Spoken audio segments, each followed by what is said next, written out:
Hey, what you guys are about to see is an informal interview with my favorite fighter, Karahat Sorssupawan, who is Yod femur. He is the greatest femur fighter of all time, Golden Age legend, absolute great. A lot of us have these assumptions about how people become Yod Moy, like how people become the greatest fighters of all time, is that they start when they're really little, they fight a lot when they're tiny, and then by the time they reach Bangkok at, like 15, 16 years old, they already have 100 fights, whatever the thing is, and that's when they build their name and they just become incredible out of all this experience. I'm one of these people who thinks that this is the story of how you become Yod Moy. And Kevin and I have been very shocked in talking to some Golden Age and Silver Age fighters who started way late in our eyes for becoming what they were, Fighters of the Year, just Yod Moy in a very, very short amount of time. And of course, Karahat would be one of these people because he's just incredible. We found out in this interview that Karahat was 16 years old, like 15 turning 16,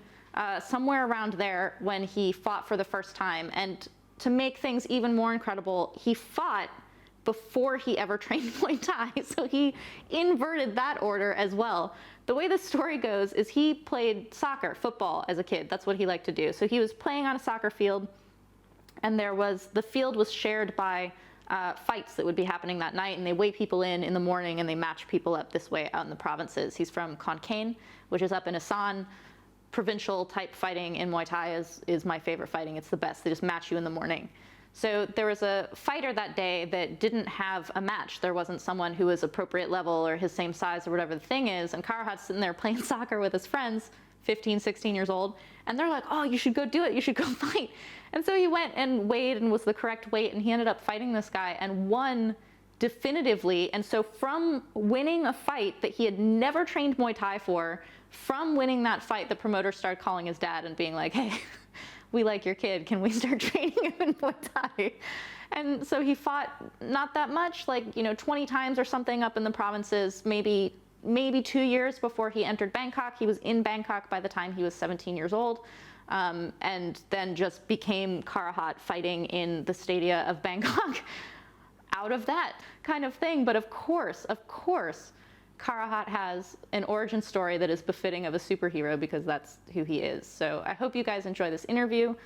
This is part of preserving the legacy and getting the oral history from the fighters themselves. And I enjoy this stuff. I love this stuff. It's my favorite. So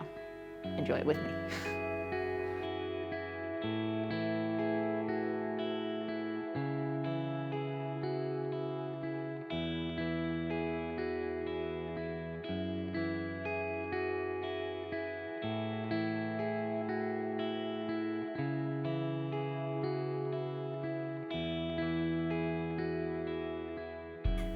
ก็พี่มาจากคอนเคนพี่บอกว่าเล่นฟุตบอลใช่ไหมใช่แล้วก็ชกครั้งแรกเป็นแบบไหน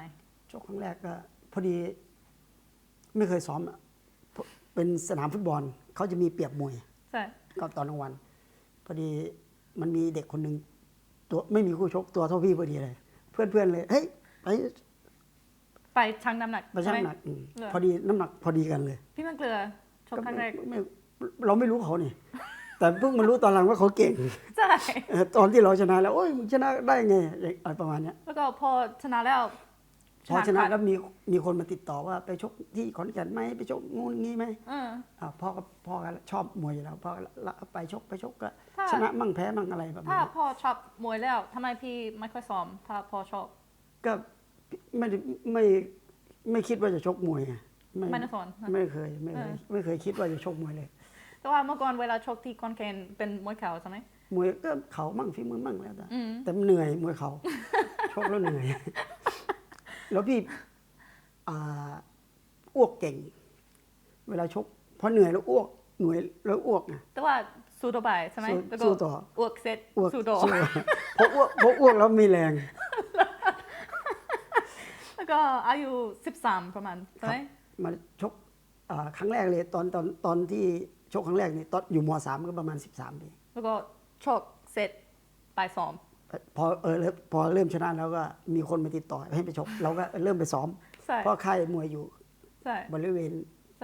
หมู่บ้านนะครับที่คอนเคนมีนักมวยเก่งมากแล้วก็พี่ชกกับคนเก่งๆใช่ไหมก็มีแต่ชกกับ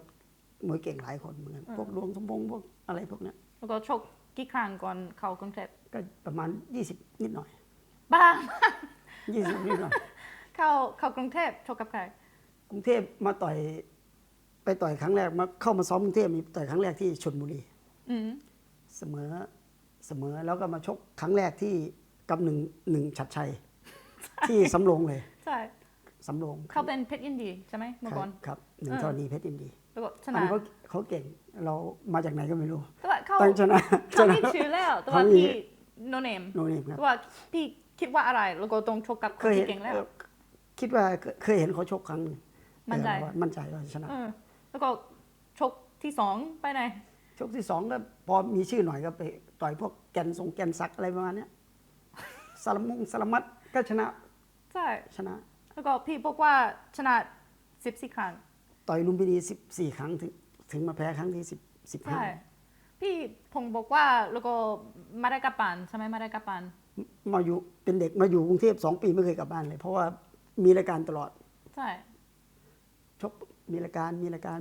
เลยไม่ได้กลับบ้านทั้งที สมัยก่อนเวลาซ้อมแบบไหนแล้วก็มีโปรแกรมเป็นแบบไหน ก็ใหม่ๆก็ซ้อมตามเขามีโปรแกรมยังไงก็ซ้อมตามนั้นตาม ตรง เพราะเราเป็นเด็ก ใช่ มันมีแต่นักมวยใหญ่ๆมีพี่เด็กคนเดียว เลอ ซ้อมเสร็จต้องมาซักผ้าล้างจาน พี่เป็นหนูใช่ไหม ใช่ แล้วก็ มีเด็ก พี่บอกว่าเวลาซ้อมเสร็จแล้วก็กางไปดูมวยใช่ไหม ก็ซ้อมเสร็จแล้วตอนเย็นก็อาบน้ำแต่งตัวไปดูมวยลุมพินีมั่งลาดเนินมั่งชอบดูมวยพอชอบแล้วก็เรามาเอ้ยคนนี้เตะ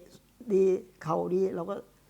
แล้วก็พี่ แอบจำ เป็นรุ่นน้องแล้วก็เป็นตัวเล็กด้วย ครับ แล้วก็เล่นเชิงกับใครซ้อมกับใคร ก็ซ้อมเล่น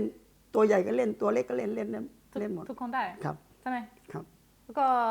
ถ้ามีโปรแกรมแล้ว แล้วก็ต้องวิ่งกี่กิโลเมตรแล้วก็ทำปั๊มทำเตะเป้าแบบไหน ก็เตะ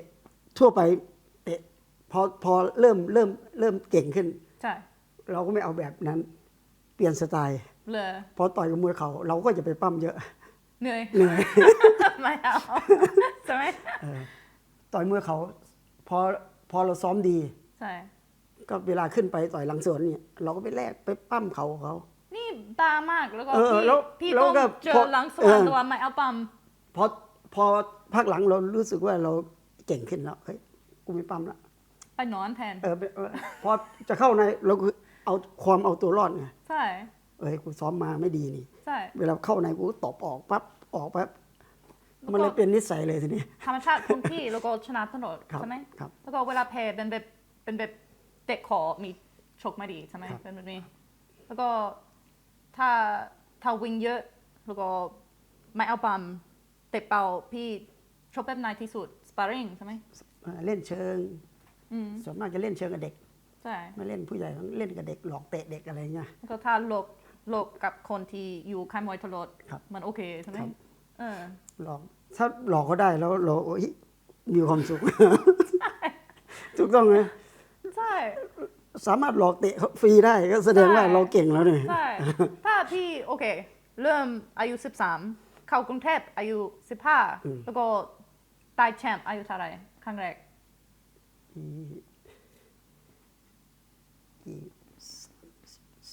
บวกลบคูณหาร 122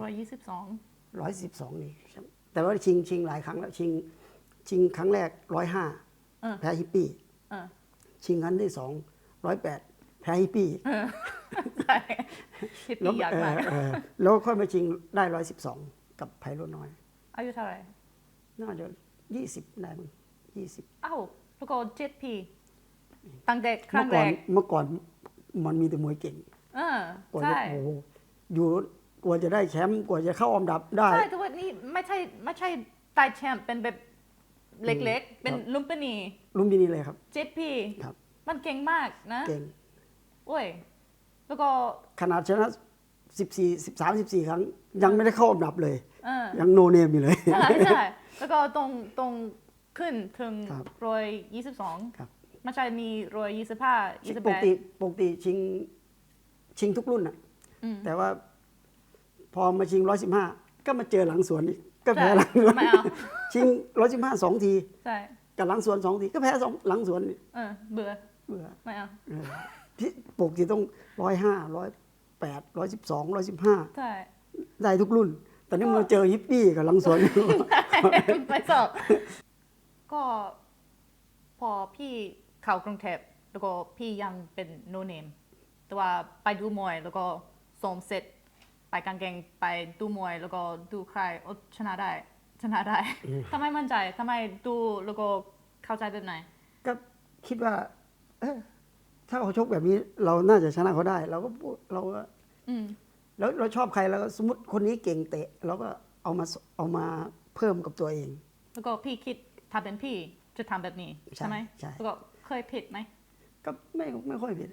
แก้ทางมวยด้วยแก้ทางมวยเองอะไรอย่างเองเนี่ยประมาณ แล้วก็ทำไมเวลาชกกับบุญหลายตัวใหญ่กว่าเยอะ แล้วก็มีรูปพี่กับบุญหลาย พี่ดูเป็นแบบเด็กบุญหลายใหญ่ทำไมเวลาพี่ซ้อมหนักมากแพ้ตลอดแต่ว่าเวลาสบายทำแบบพี่ชอบเองแล้วก็ชนะขาด ครั้งที่ชนะก็คือกลัวเจ็บมึง ใช่ บุญหลายเตะมาบังได้หมดใช่ เลยชนะได้ แต่ว่า เวลา พี่ ซ้อมดีมั่นใจแลกอาวุธกับเขาแลกไปแลกมาตัวเองตัวเล็ก ใช่ มันก็เหี่ยวแล้ว ว่าถ้าพี่คิดเองแล้วก็ดูบุญหลายรูปบุญหลา แต่ ย บุญ เป็ หลาย นแบบไหน เขาเก่ง แล้วก็จะเก่ง แต่บางที แบบไหน เราคิดนะเดี๋ยวแลกกันไปแล้ว คือเรารู้ทางเขา ใช่ แต่เวลาขึ้นไปทีไรแพ้ทุกทีเขาออกมาเรารู้หมดแต่ว่ามัน ใช่ มักจะมีเหตุการณ์แพ้นิดหน่อยทุกครั้ง ถ้าพี่เลี้ยงสอนทำแบบนี้ แล้วก็พี่คิดเองทำแบบนี้ดีกว่าพี่ทำแบบไหน ไม่ส่วนมากก็จะใช้ก็บางทีพี่เลี้ยงก็บอกเราก็ทำตามเขามั่ง เราก็ตามใจตัวเองมั่งแล้วแต่ ใช่ ก็ครั้งสุดท้ายเวลาชนะบุญหลายเป็นหมู่บ้านบุญหลายใช่ไหม ไปชกที่แปดริ้วบ้านเมือง เอ ไทย อมันใจเยอะเนอะ ก็ไหนๆก็ซ้อมดีก็ไม่เคยชนะ เลย ก็ไม่ต้องซ้อมแม่งเลย เลย ไป ดันไปชนะเขาอีก ใช่